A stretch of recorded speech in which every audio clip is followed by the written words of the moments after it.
الذين يتربصون بكم فإن كان لكم فتح من الله قالوا ألم نكن معكم وإن كان للكافرين نصيب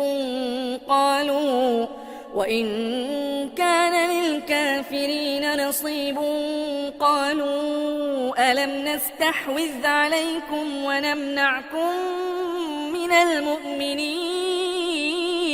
فالله يحكم بينكم يوم القيامة ولن يجعل الله للكافرين على المؤمنين سبيلا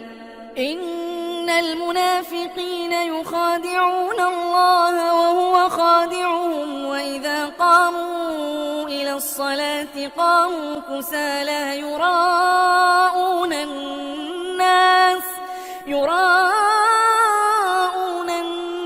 الناس ولا يذكرون الله إلا قليلا مذبذبين بين ذلك لا إله هؤلاء ولا إله هؤلاء ومن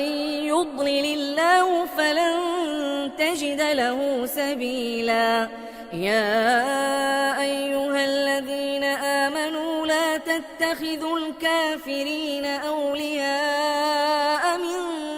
دون المؤمنين أتريدون أن تجعلوا لله عليكم سلطانا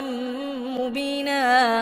إن المنافقين في الدرك الأسفل من النار ولن تجد لهم نصيرا إلا الذين تابوا وأصلحوا واعتصموا بالله وأخلصوا دينهم لله فأولئك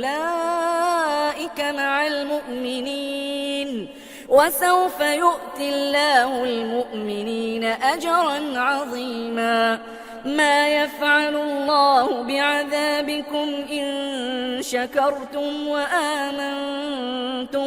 وكان الله شاكرا عليما